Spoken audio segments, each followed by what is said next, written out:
Buenas noches, hermanos y hermanas. Me da mucho gusto estar delante de ustedes una vez más para concluir el estudio de la restauración y de la reconciliación. Ya vimos la reconciliación que fue brindada por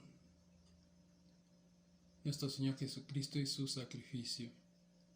Y ahora estamos viendo la restauración, que es el restaurarnos mediante el Espíritu Santo para desempeñar una misión que nos es dada, como es el ministerio de la reconciliación. Vimos en el estudio anterior la salida de Egipto como esclavos. Vimos cómo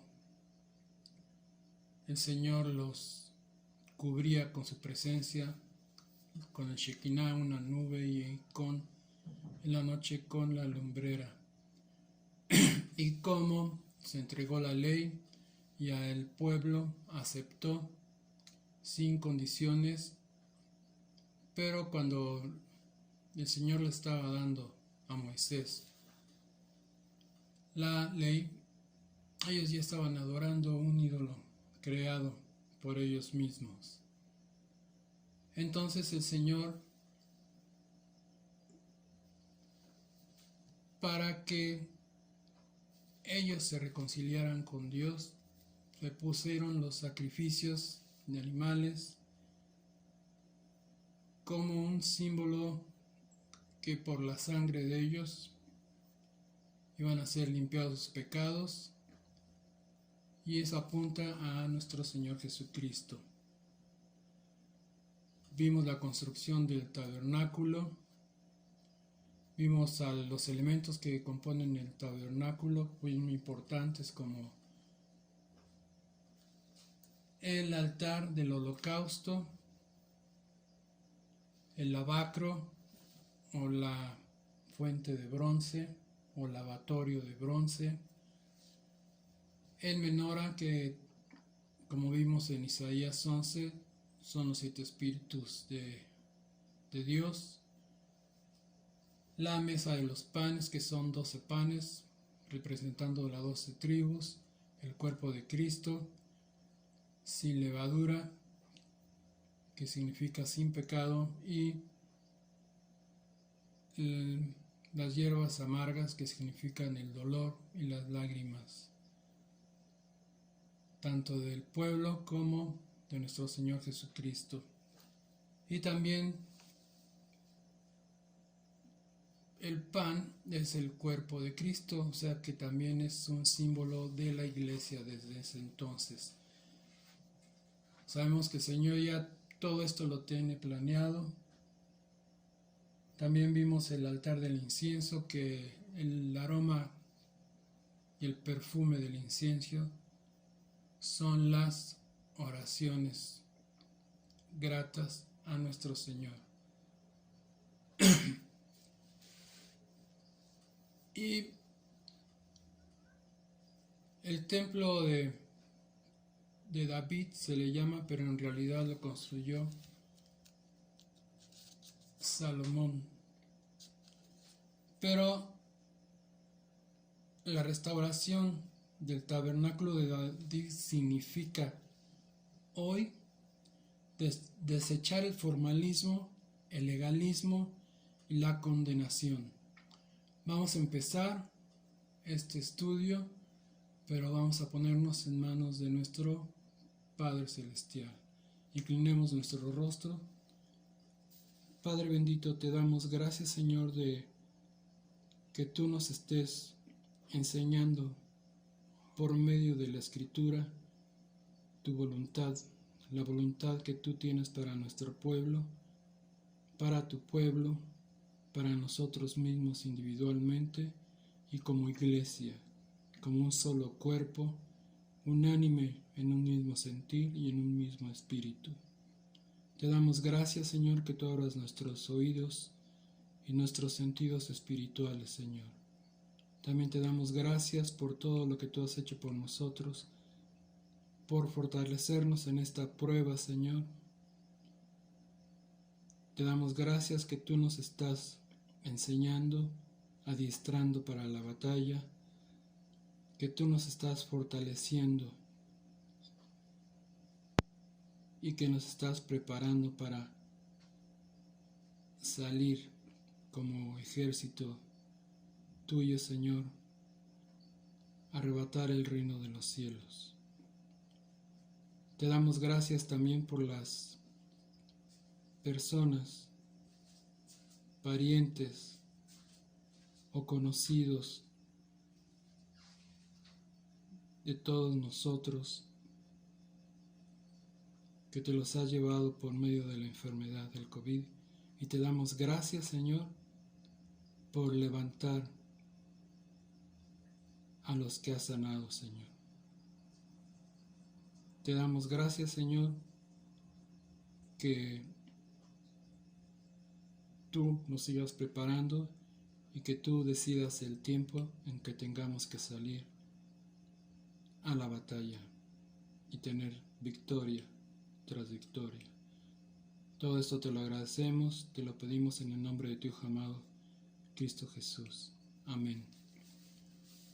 Estábamos comentando que la restauración tabernáculo de David significa hoy es desechar el formalismo, el legalismo, la condenación y hacer regresar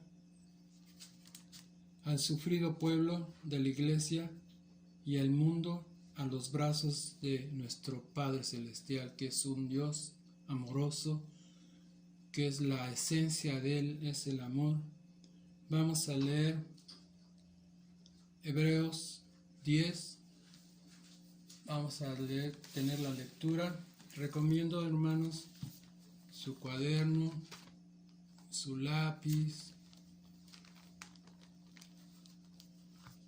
su marcador y escuchar lo que nos habla nuestro Padre Celestial a través de este siervo inútil. Dice Hebreos 10, vamos a empezar desde el 1, hermanos y hermanas. Dice, porque la ley, teniendo la sombra de los bienes venideros, no la imagen misma de las cosas, nunca puede, por los mismos sacrificios que se ofrecen continuamente cada año, hacer perfectos a los que se acercan. De otra manera, cesarían de ofrecerse, pues los que tributan ese culto, limpios una vez, no tendrían ya más conciencia del pecado. Pero en estos sacrificios cada año se hace memoria de los pecados, porque la sangre de los toros y de los machos cabríos no pueden quitar los pecados. Por lo cual, entrando en el mundo, dice, sacrificio y ofrenda no quisiste, sacrificio y ofrenda no quisiste, mas preparaste cuerpo. Holocaustos y expiaciones por el pecado no te agradaron. Entonces dije, he aquí que vengo, oh Dios, para hacer tu voluntad, como el rollo del libro que está escrito de mí. Diciendo primero sacrificio y ofrenda y holocaustos y expiaciones por el pecado no quisiste, ni te agradaron, las cuales cosas no ofrecen según la ley. Las cuales cosas se ofrecen según la ley. Y diciendo luego, he aquí que vengo, oh Dios, para hacer tu voluntad. Está hablando nuestro Señor Jesucristo. Quita lo primero para establecer esto último. En esa voluntad somos santificados mediante la ofrenda del cuerpo de Jesucristo, hecha una vez y para siempre. Amén.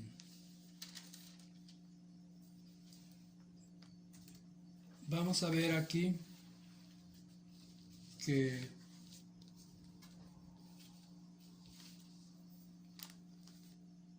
cómo cayeron en degradación y todos los ritos, los sacerdotes, y el Señor reaccionó enojado, pero mediante el Señor Jesucristo nos invita a todos a volvernos a Él, dejar atrás los pecados y recibir el descanso que viene de estar en su presencia.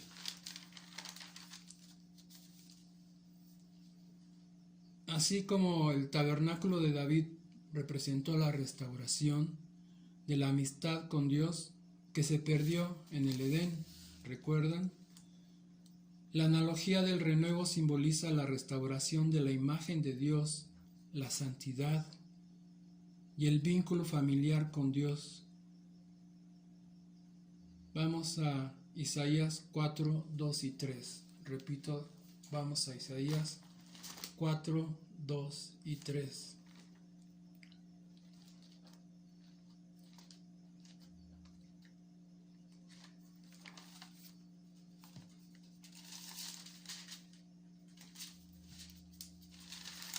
Isaías 4, 2 y 3, hermanos.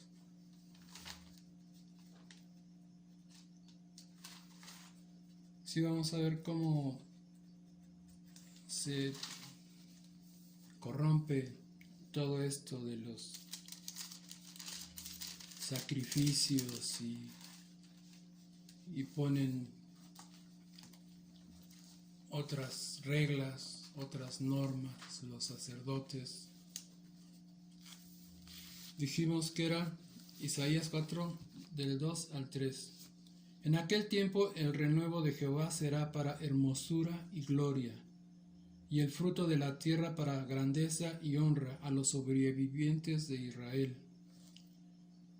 Y acontecerá que el que quedare en Sión y el que fuere dejado en Jerusalén será llamado santo, todos los que en Jerusalén estén registrados entre los vivientes.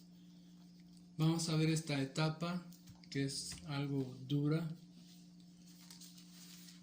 de cómo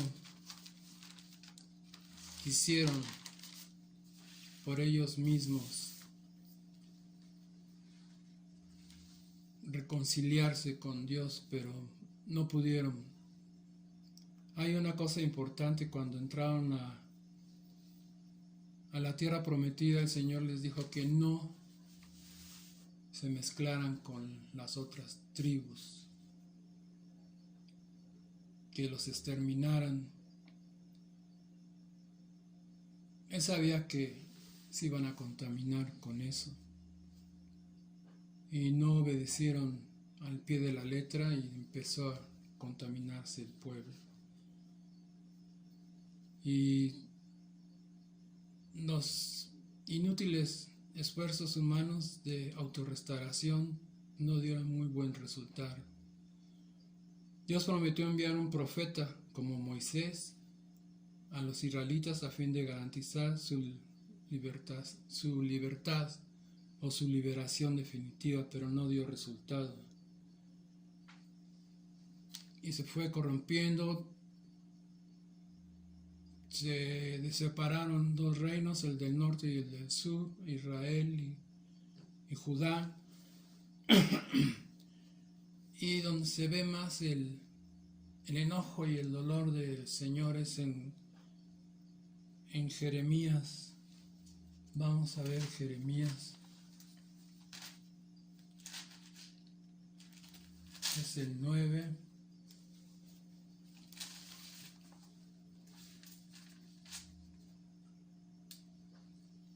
Perdón, es el 8.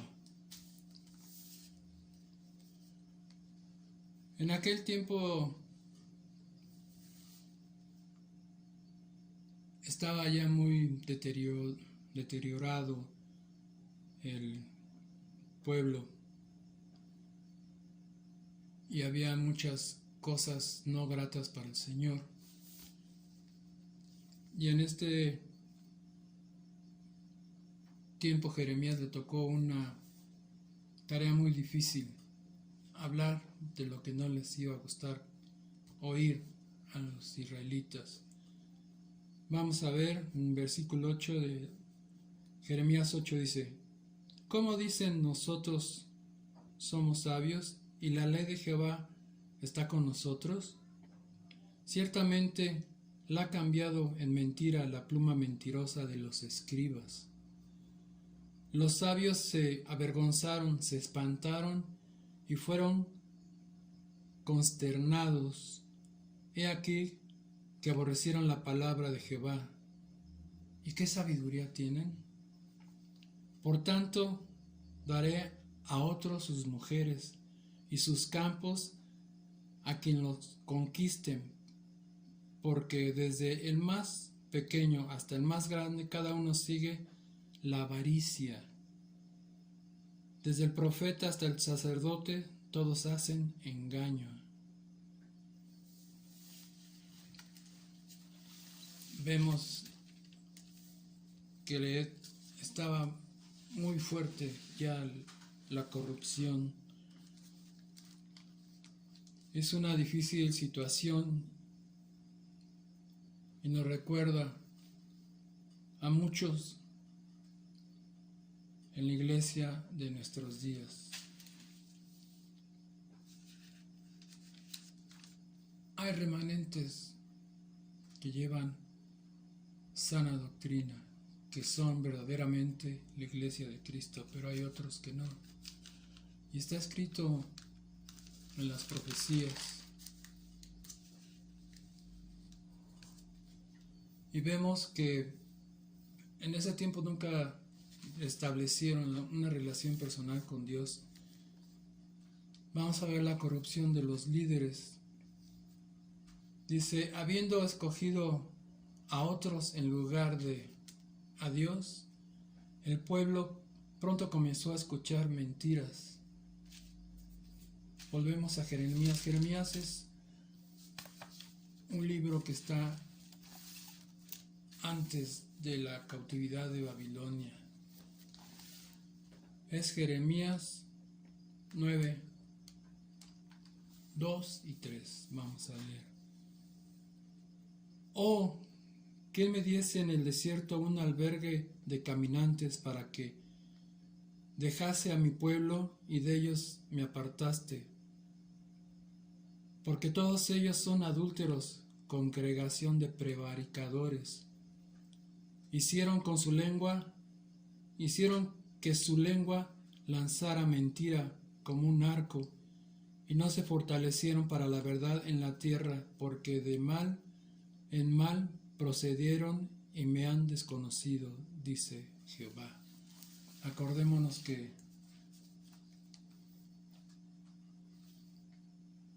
se hacen enemigos del Señor los que no siguen su voluntad, sus preceptos, sus mandamientos.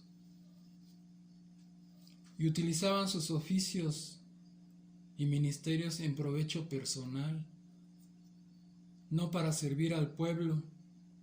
No alimentaban al rebaño con la palabra, sino a sí mismos, y en su ira a Dios se enfrentó a estos malos pastores, advirtiéndoles que les quitaría a las ovejas y pondría fin a su despiadada explotación. La analogía del pastor se manifiesta en la promesa de la restauración, que sigue a estas frases de censura divina. He aquí, yo miré a buscar mis ovejas, vine a buscar a mis ovejas, como conoce el rebaño el pastor, así reconoceré a mis ovejas. Dios entonces y ahora quiere que su pueblo se relacione directamente, personalmente con Él, le escuche, le responda y tenga una vida abundante. El Señor nunca se ha apartado su promesa de restaurar la relación de amor que perdió en el huerto del Edén. Vemos que su pueblo pues era un pueblo rebelde, era un pueblo que se influenciaba por otras culturas o pueblos.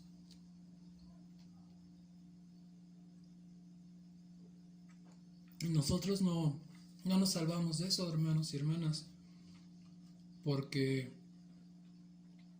estamos expuestos si no estamos fuertes o maduros o no tenemos comunión con nuestro Señor, de caer en este mismo error, de contaminarnos.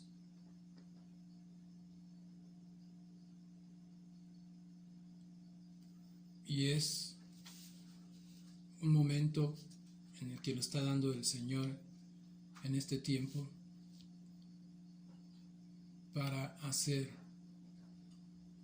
lo que debemos de hacer, tener una comunión perpetua con el Señor, anhelar al Espíritu Santo, ser unánimes en la iglesia, ser uno solo, en el mismo sentir y en el mismo espíritu. La restauración en cualquier faceta de la vida y la experiencia humana es fundamental en el Evangelio cristiano. Está entretejida con la Escritura y debe encontrarse en el atrio de nuestro ministerio de la verdad. En Hechos 3, del 19 al 21, vamos a leerlo. Hechos 3,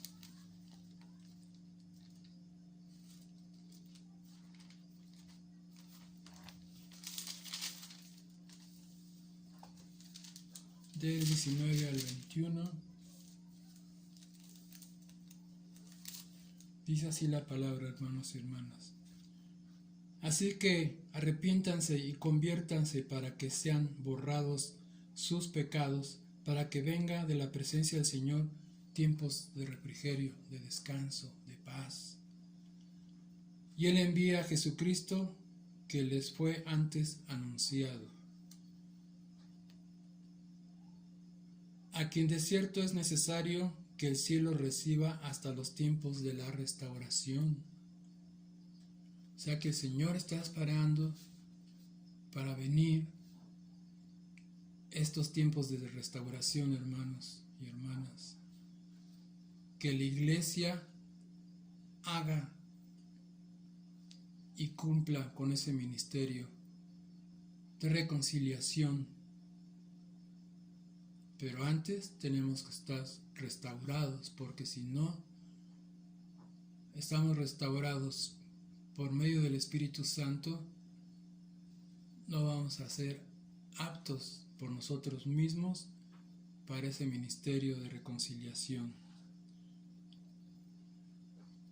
Continúa, a quien de cierto es necesario que el cielo reciba hasta los tiempos de restauración de todas las cosas, no nada más de la especie humana, sino de todas las cosas, de que habló Dios por boca de sus santos profetas que han sido desde el tiempo antiguo.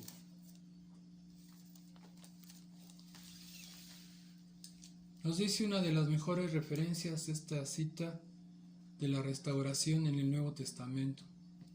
Pedro hace un llamado urgente a regresar a Dios para ser limpio de pecado, y continúa que este regreso allanará el camino a una etapa de refrescante avivamiento como resultado de la presencia del Señor en medio de su pueblo. Así sea. También prepara el regreso de Cristo, quien según Pedro es necesario que deben permanecer en el cielo hasta que el tiempo de restauración final de todas las cosas, así como Dios ha prometido desde hace mucho mediante sus profetas.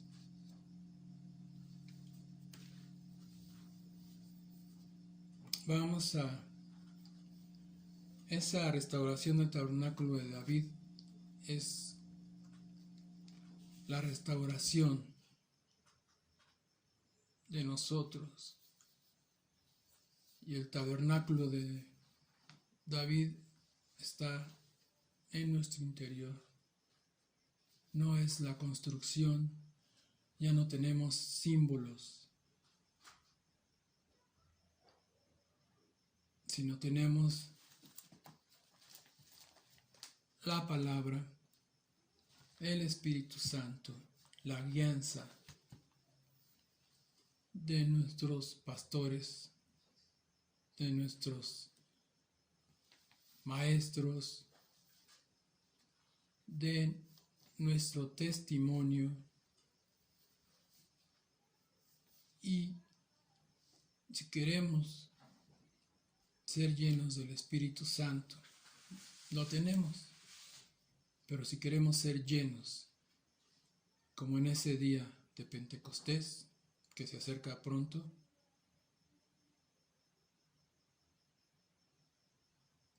es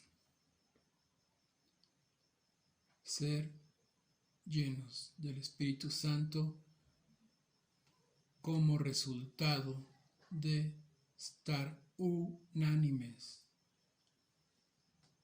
Lo dice claramente, que estaban unánimes en oración y fueron llenos del Espíritu Santo. Vino como viento y se posaron sobre sus cabezas como lenguas de fuego.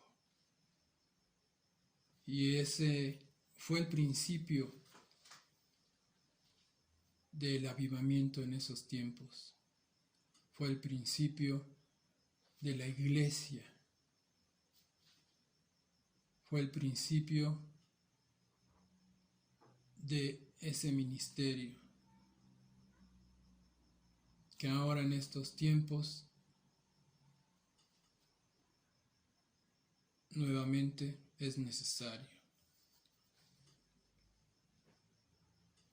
Muchos han salido de las congregaciones, muchos han apostatado, muchos ya no quieren nada con Dios, pero tú y yo necesitamos de Él, del Espíritu Santo, para continuar ese ministerio. Hechos 15, del 1 al 29.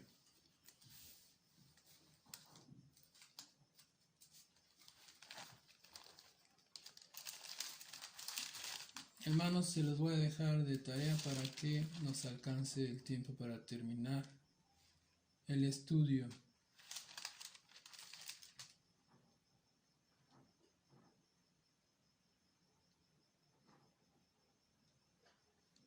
Es la primera parte de Pedro y el ministerio de la iglesia en Jerusalén.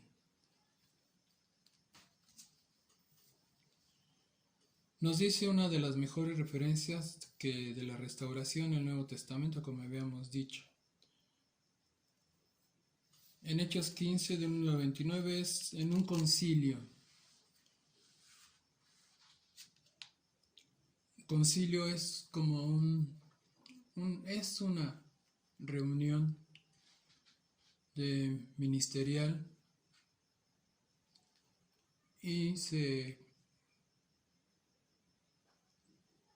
ponen a dialogar sobre un punto. Aquí vamos a ver cuál era ese punto.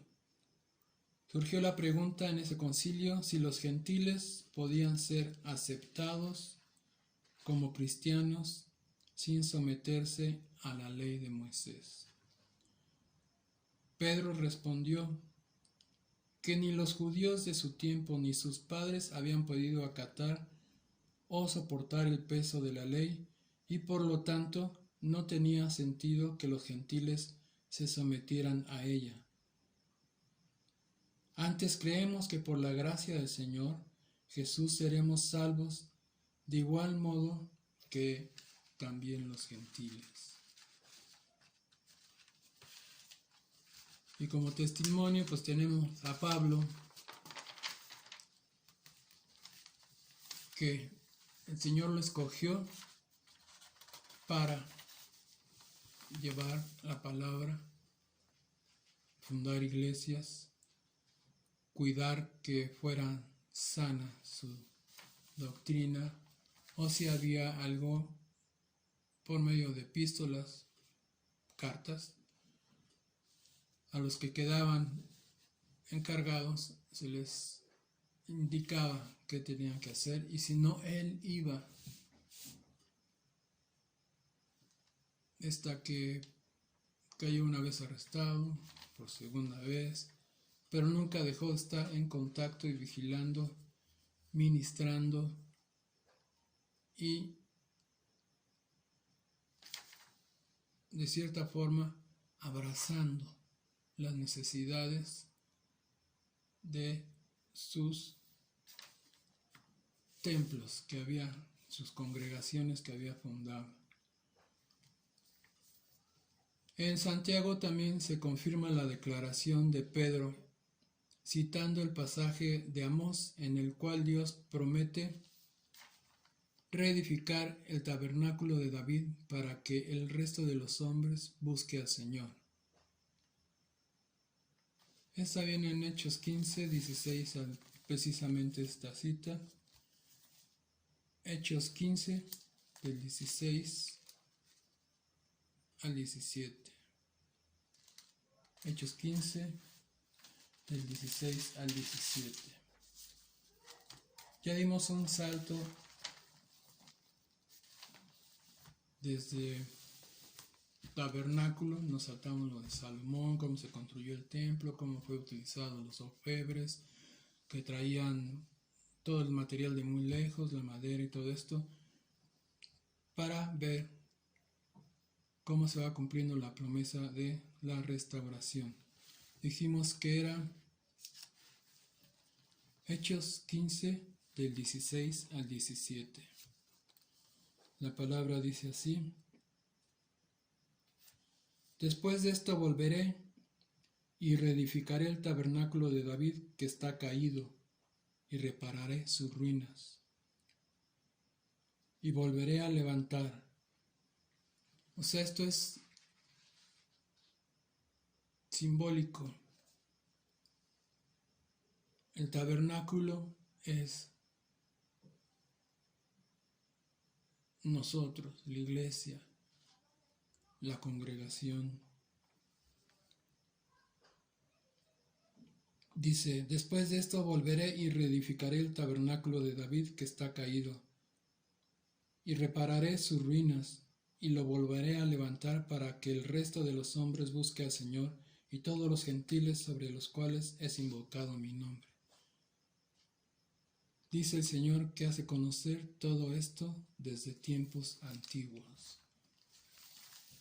Sabemos que el Señor es desde la eternidad hasta la eternidad, entonces para Él no hay tiempo cronológico, su tiempo es kairos y Él ve todo desde la eternidad hasta la eternidad. En muchos otros lugares de la Escritura se habla del tabernáculo de David, aunque siempre utilizando ese nombre, frecuentemente se utiliza también a Sión. Sión también quiere decir iglesia, la congregación, es el modo de nombrar la iglesia universal. Sión es el monte de Jerusalén donde se levantaba el tabernáculo, en el lugar donde Dios moraba junto con su pueblo. Como dije antes, Él mora ahora dentro de nosotros. Nosotros somos Sión y el tabernáculo.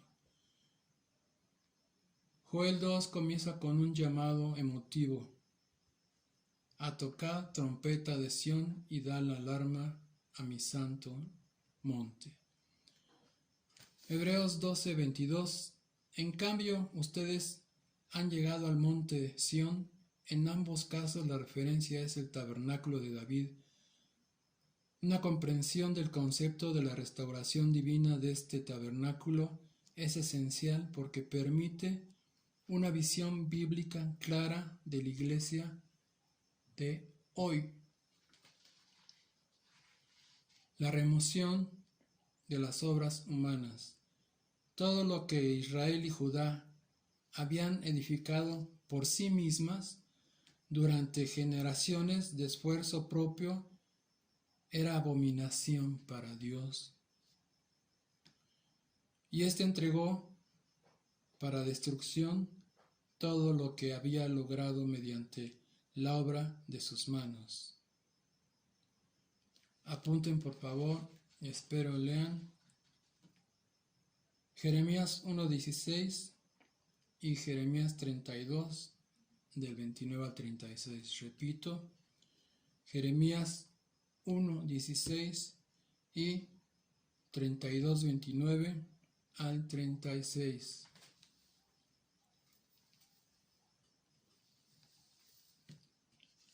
El mensaje que se desprende de las falsas concepciones de los israelitas llega hasta nuestros días.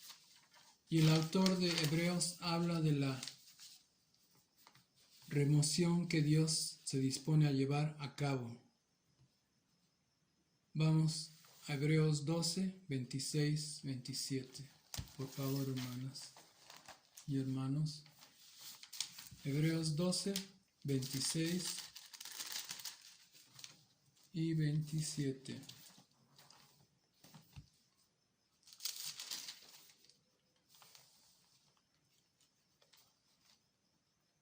Tenemos aquí Hebreos 12, 26. La voz del cual conmovió entonces la tierra, pero ahora ha prometido diciendo, aún una vez y conmoveré no solamente la tierra, sino también el cielo. Y esta frase, aún una vez, indica la remoción de las cosas móviles, como hechas para que queden las inconmovibles. Ese es el mover que va a haber.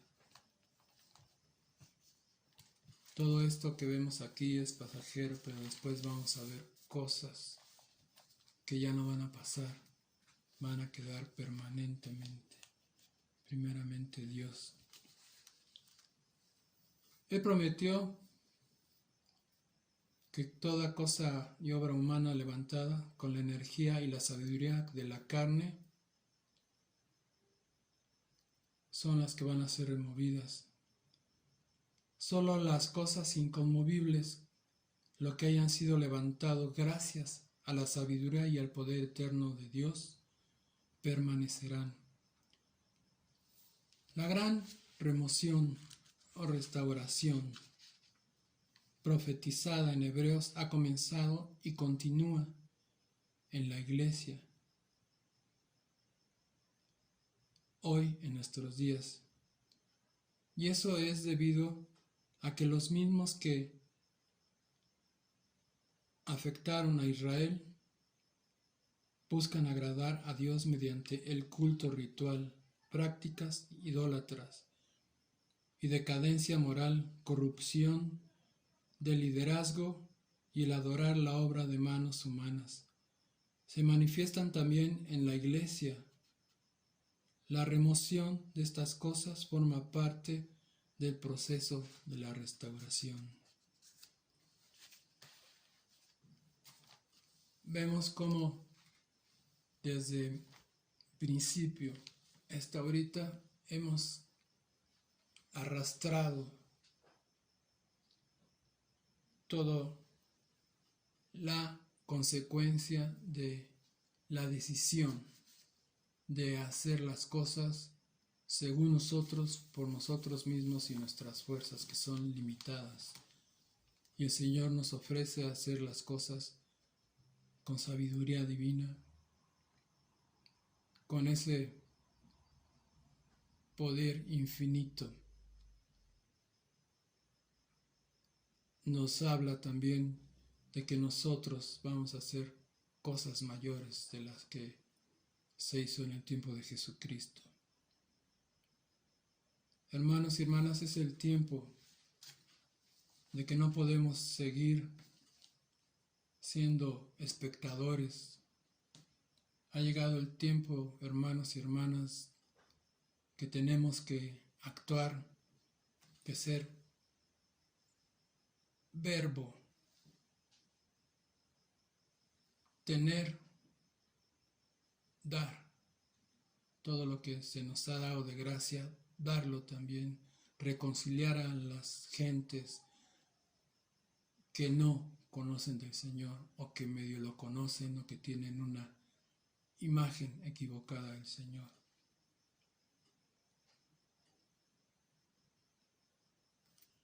Vamos a ver la restauración de la intimidad con Dios. El Señor ilustra la restauración de la intimidad con su pueblo por medio de la analogía de la esposa y el novio. El pasaje de Apocalipsis 19, 7 al 9 describe la boda del cordero. Jesús llama a su esposa la iglesia. Una vez que ya está preparada para presentarse ante Él. Vamos a leer Apocalipsis 19, 7 y 9.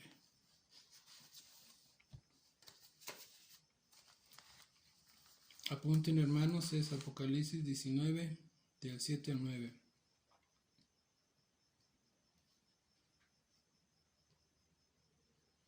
Vamos a ver desde el 6.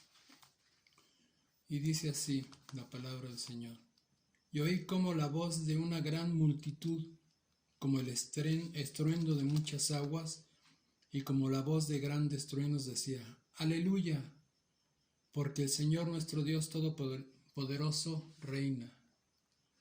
Gocémonos y alegrémonos, y démosle gloria, porque han llegado las bodas del Cordero. Y su esposa se ha preparado, o sea, la iglesia. Hacemos énfasis en que su esposa se ha preparado. O sea, esta boda no se va a poder llevar a cabo si no estamos preparados, restaurados y haber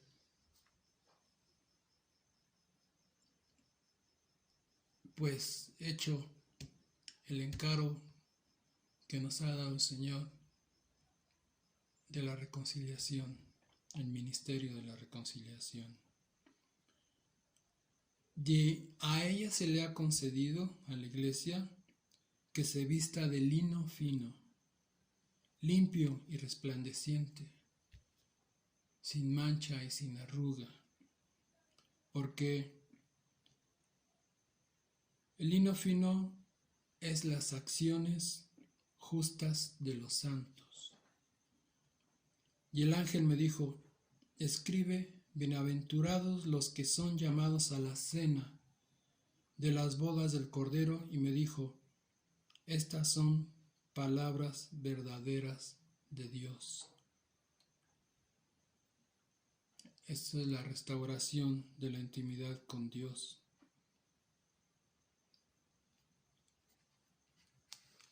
Yo me postré a sus pies para adorarle, y él me dijo, mira, no lo hagas. Yo soy consiervo tuyo, un ángel, y de tus hermanos que retienen el testimonio de Jesús. Adora a Dios, porque el testimonio de Jesús es el espíritu de la profecía. Amén.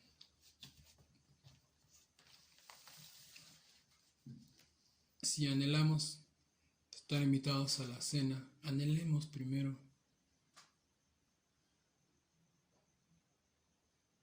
la llenura del Espíritu Santo. hagamos una amistad con el Espíritu Santo y escudriñemos la palabra, hagamos lo que nos pide nuestro Padre en unidad, en una unanimidad.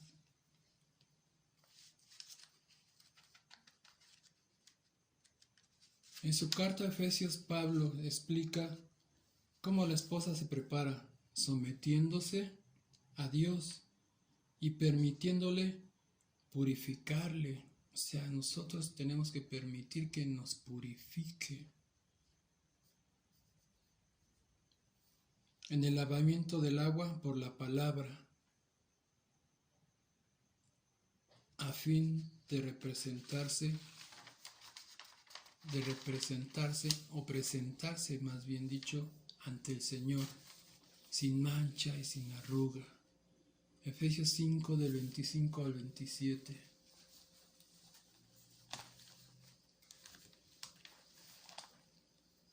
Dice así la palabra. Efesios 5 del 25 al 27.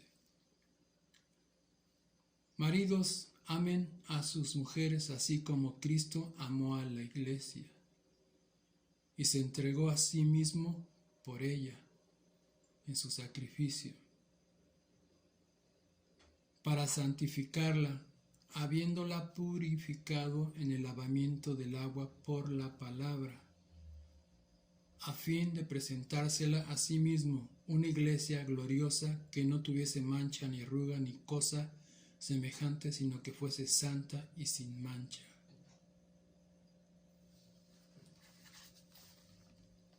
¿Se acuerdan del lavacro? Donde se lavaban los sacerdotes para poder entrar al lugar santísimo. Era el Espíritu Santo, la sangre de Jesucristo, por el cual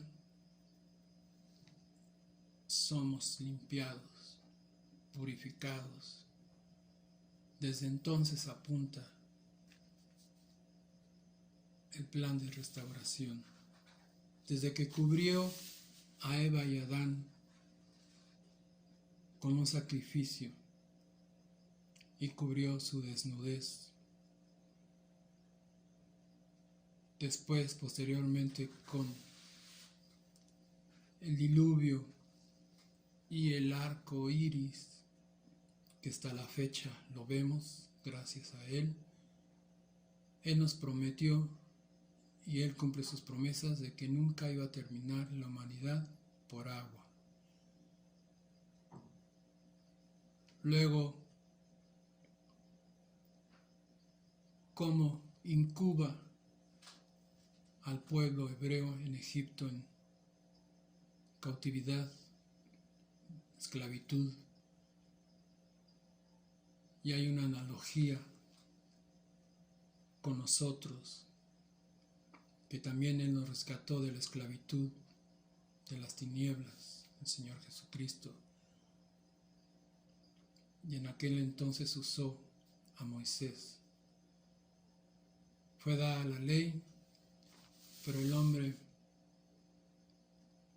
siempre creyendo, soberbio, que él podría por su cuenta, pero no. Y nosotros ya sabemos eso. Seamos humildes y aceptemos que sin el Espíritu Santo, sin Jesucristo, sin el Padre, sin la deidad, no podemos hacer nada por nosotros mismos, más que degradarnos más. Cuando la esposa está preparada y Jesús retorna por ella, el vínculo roto en el Edén queda completamente restaurado y los seres humanos vuelven a ser uno con Cristo y Dios con la divinidad plenamente como Jesús oró en Juan 17.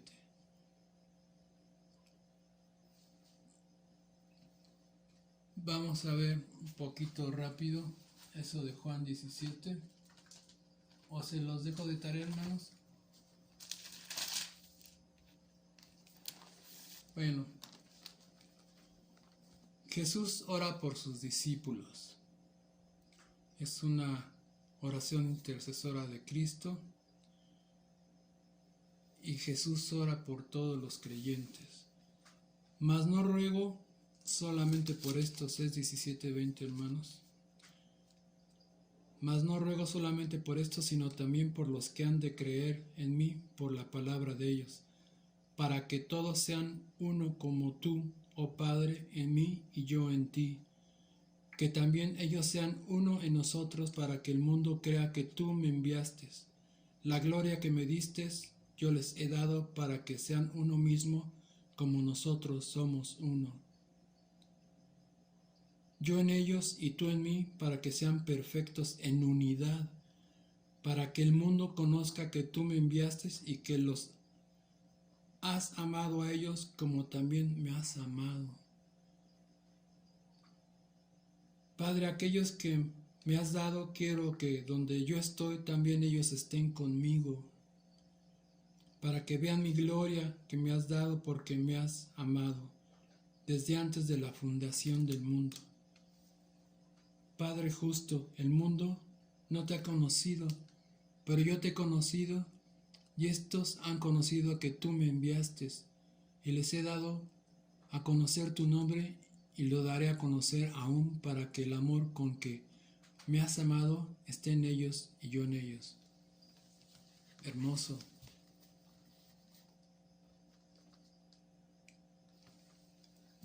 Es un privilegio inmerecido que solamente por gracia nos ha dado.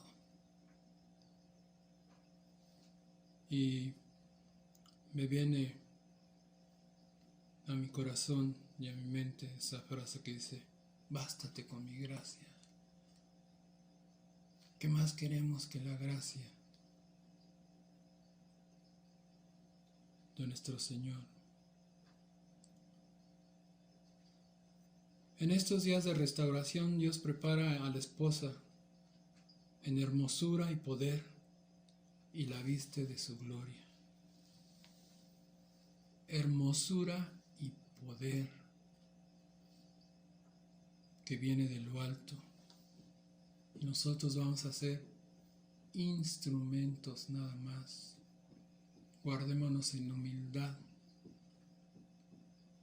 para ser ricos espiritualmente. Vamos a ver el significado de la restauración para el individuo. Vamos a Juan 10:10. El ladrón no viene sino para hurtar, matar y destruir. Yo he venido para que tengan vida y para que la tengan en abundancia. Juan 10:10. Lucas 6:40.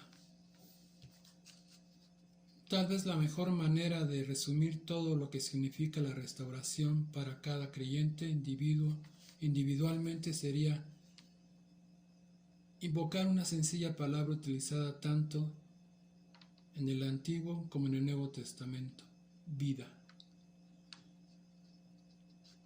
Vamos a Lucas 6:40. Espero estén tomando nota.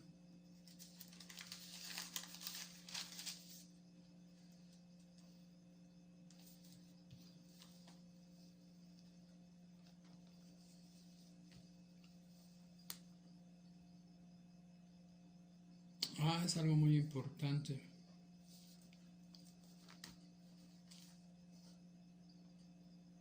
Lucas 6:40.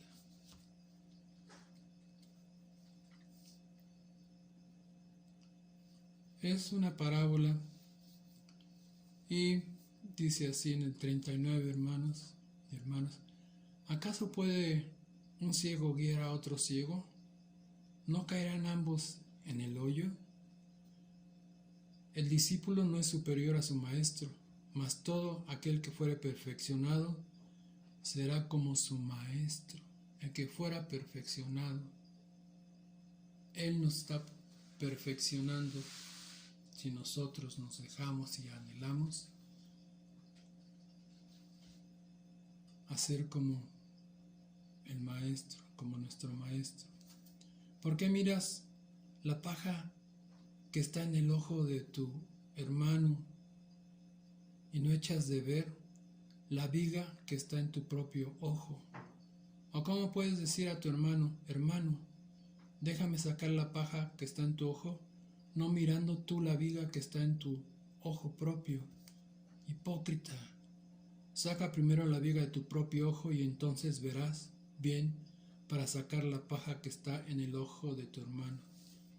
En el estudio anterior,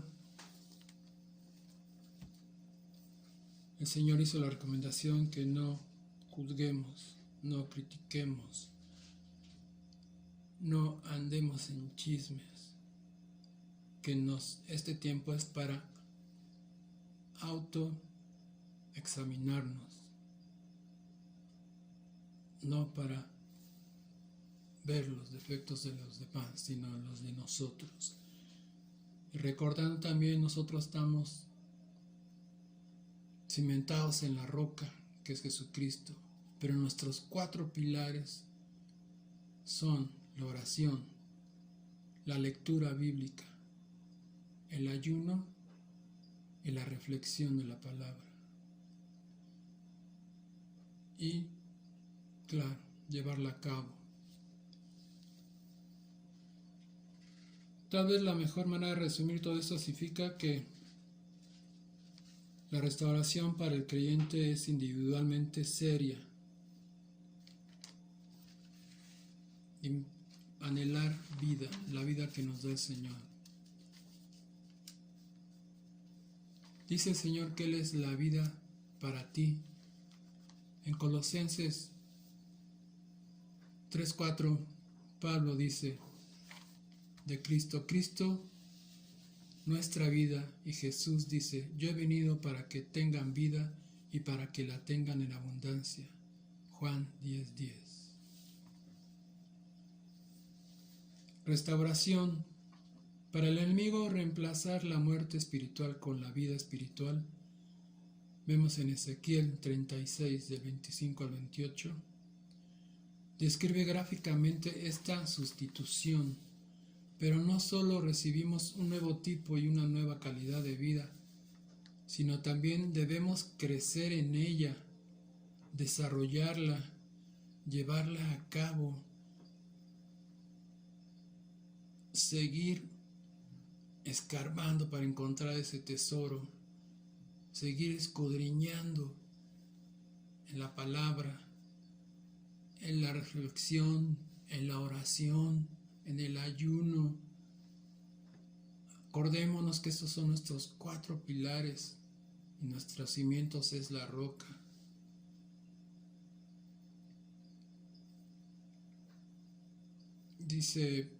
Describe gráficamente esta sustitución, pero no solo recibimos un nuevo tipo y una nueva calidad de vida, sino también debemos crecer en ella. En muchos versículos vemos reflejados este proceso de crecimiento como una obra del Espíritu Santo. Vamos a Juan 16:23, hermanos. Juan 16:23. Y nos dice la palabra: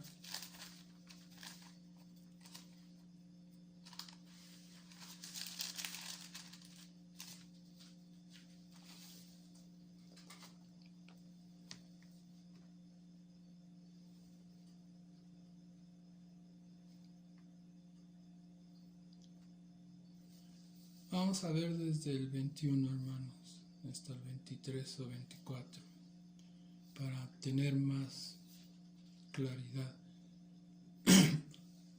Dice, la mujer cuando da a luz tiene dolor porque ha llegado su hora, Pero después que ha dado luz a un niño, ya no se acuerda de la angustia por el gozo de que haya nacido un hombre en el mundo.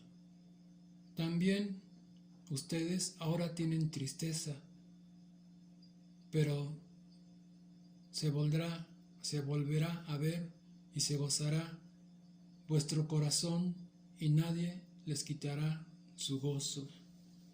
En aquel día no me preguntarán nada. De cierto les digo que todo cuanto pidieren al Padre en mi nombre, Él se los dará. Hasta ahora nada han pedido en mi nombre. Pidan y recibirán para que su gozo sea cumplido. Esto nos confirma que debemos anhelar, hermanos y hermanas, debemos buscar esa comunión con el Espíritu Santo. Es el mismo Espíritu de Dios. Como en el menora, el del medio es el Espíritu de Dios y los demás son el Espíritu de sabiduría, de temor a Dios. Al final se los voy a repetir. Jesucristo vino a salvarnos, a reconciliarnos por medio de su sangre.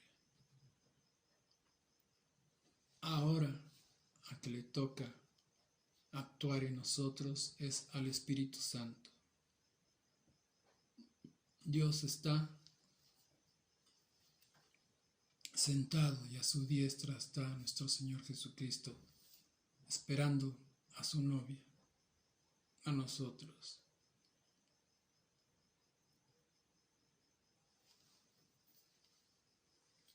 Por medio del Espíritu Santo, Dios continúa y perfecciona a la obra que inició con nuestra salvación. Esto es para nosotros, para lo individual. Vamos a recibir un nuevo tipo y una nueva forma y una calidad de vida diferentes que debemos de crecer y desarrollarla. Ahora vamos a ver el significado, hermanos y hermanas, de la restauración a la iglesia. Vamos a Juan 13, 34. Juan 13.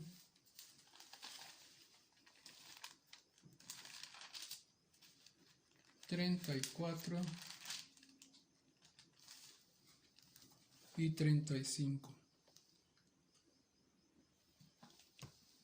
Dice: un mandamiento les doy, que se amen unos a otros como yo los he amado, que también se amen unos a los otros.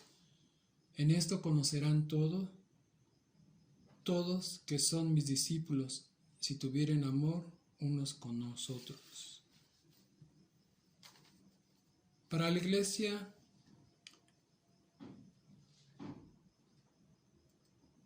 es un todo esto. La restauración significa algo más que convertirse en un duplicado de la iglesia del Nuevo Testamento.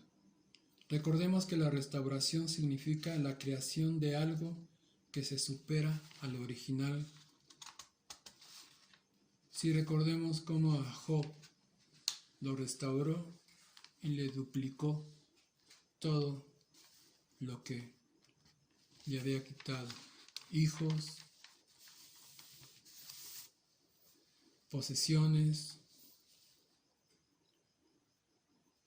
Cuando se restaura, se aumenta lo que teníamos.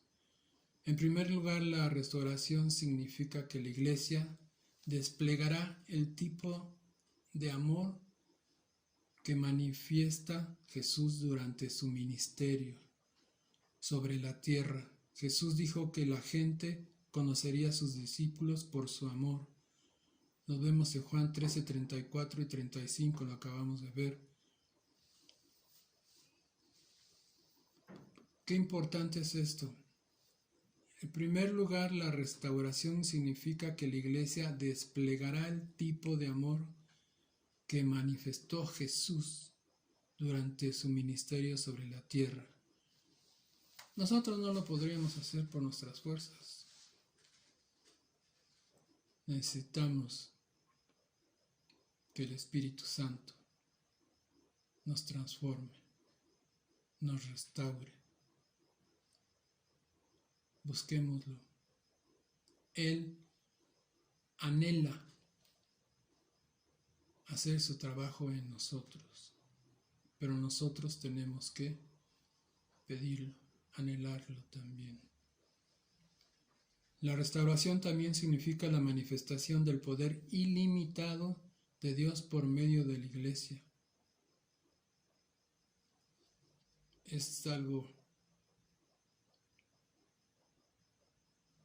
precioso e increíble que no nos debe de inflar, de vanagloriarnos, ni ser soberbios. Al contrario, aceptar con humildad que Él nos haya escogido, que Él nos use, que seamos instrumento. Ese es un enorme privilegio. Esto ocurrirá cuando a través del pueblo de Dios fluyan los dones del Espíritu Santo y obren sin limitaciones ni restricciones, claro, bajo la dirección del Espíritu Santo y en el Santo Espíritu de su amor divino. Nosotros vamos a ser usados. Anhelemos ser usados. Tenemos que quitarnos muchos prejuicios. Tampoco lo vamos a hacer nosotros mismos. O sea, debemos de estar anhelando, pidiendo, orando, clamando que el Santo Espíritu de nuestro Padre nos llene para poder cumplir la voluntad de la restauración y de la reconciliación. A través de la plena manifestación de los dones y ministerios señalados por Dios y obrando según el esencial a su propia naturaleza divina, la Iglesia alcanzará un nivel de madurez y unidad que solo podrá ser medido en términos de la medida de la estatura de la plenitud de Cristo. Efesios 4:13 es lo que nos dice. Mientras la Iglesia se convierte en un templo santo, habitando por un sacerdocio consagrado que ofrece sacrificios aceptables a Dios por medio de Jesucristo. Primera de Pedro 2:5. Todas las personas son atraídas al Señor y el mundo verá por fin la gloria de Dios a través de esta Iglesia restaurada. Vivimos en un momento precioso.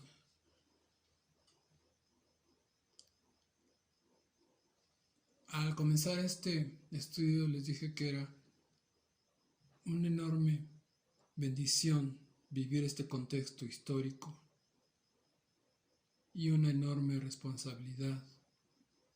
Y el Señor nos escogió es porque Él sabe, así como cuando nos prueba en este momento o varias veces nos ha probado en nuestra vida, sabe que vamos a superar esa prueba y Él sabe que nosotros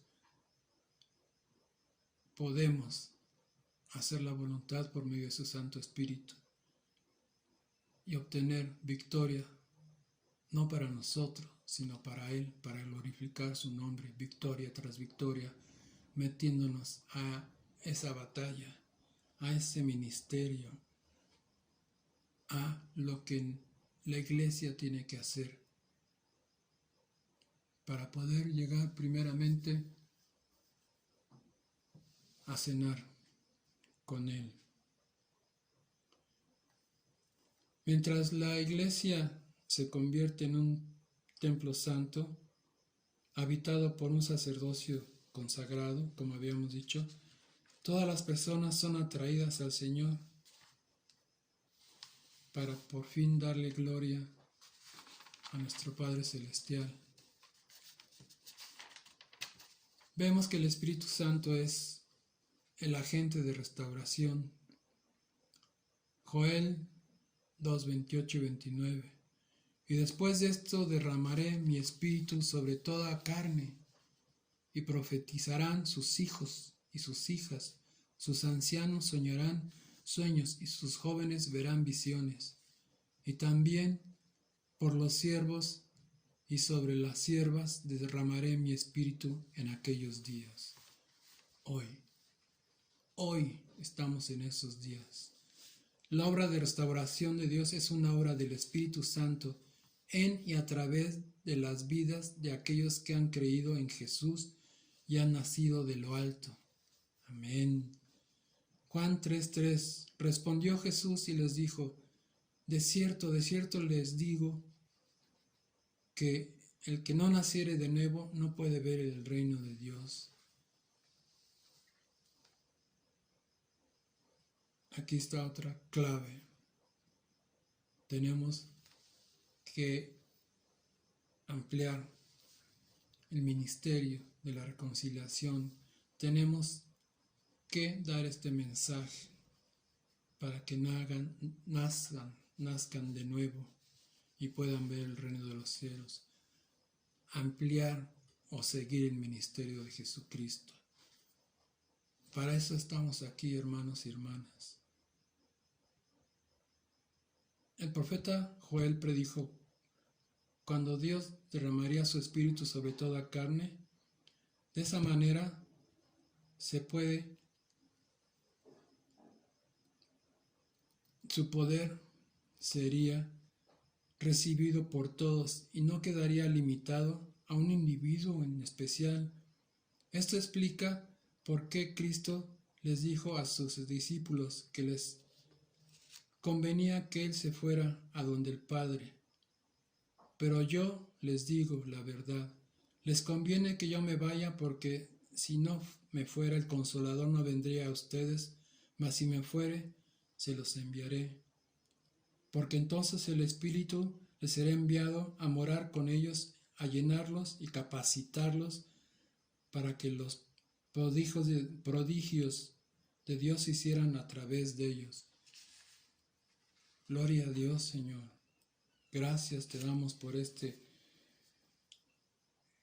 ministerio que nos has dejado, bendito Padre. Estamos preparándonos, Señor. Te damos gracias por hacer este tiempo, esta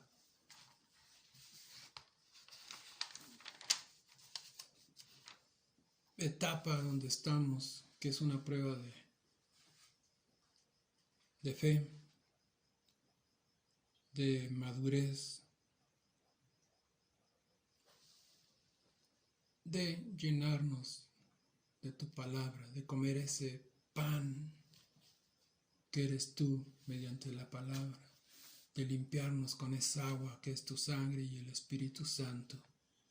Muchos sentimos que es ahora en estos últimos días que todas las cosas profetizadas se cumplirán y se completará la restauración final.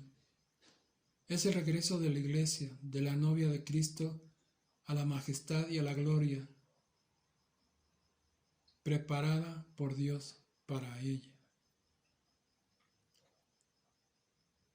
Para que esta restauración tenga lugar, Dios ha comenzado a dejar su poder y su pureza, que su poder y su pureza fluyan sin medida por medio de ella. La remoción de las cosas movibles ha comenzado, para que el reino inconmovible se manifieste. Y esta frase, aún una vez, indica la remoción de las cosas movibles, como hechas para que queden las inconmovibles. Así que recibiendo nosotros un reino inconmovible, tengamos gratitud mediante ello y sirvamos a Dios, agradándole con temor y reverencia, porque Dios es fuego consumidor. Ya vimos cómo en el Antiguo Testamento, en el libro de Éxodo, cómo la tierra se tragó mucha gente, cómo cayeron muertos también al tratar de prender fuego con otro fuego que no era el indicado, cómo descubrió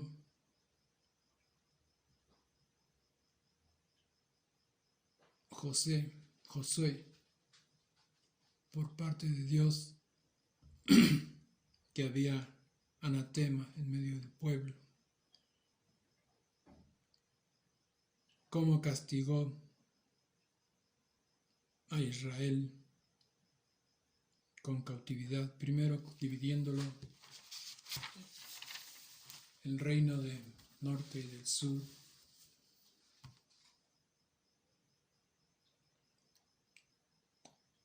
después con la cautividad, y todo porque creemos que podemos hacerlo por nuestras propias fuerzas, pero no. Anhelamos la llenura de tu Espíritu Santo. Empecemos a orar por enfermos.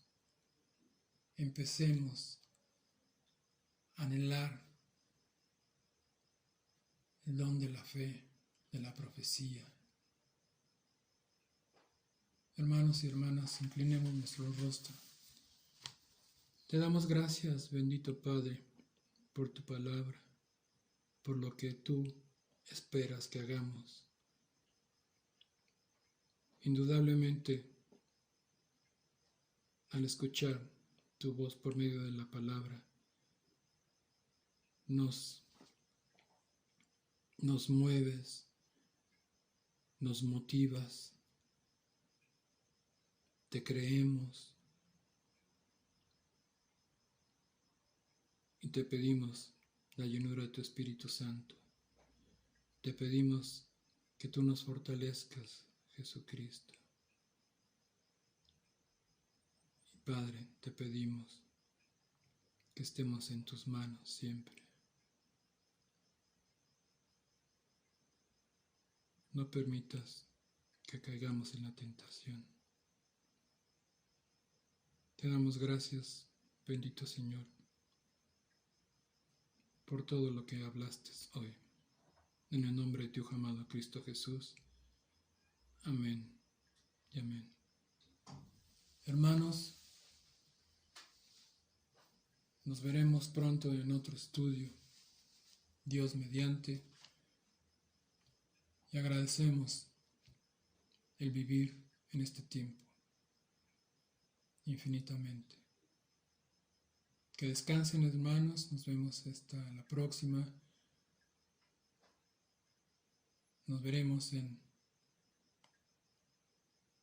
la alabanza, el viernes, el domingo, en el culto, pero siempre estaremos pensando en ustedes, abrazándolos a la distancia, manifestando el amor del Señor en nosotros. Buenas noches.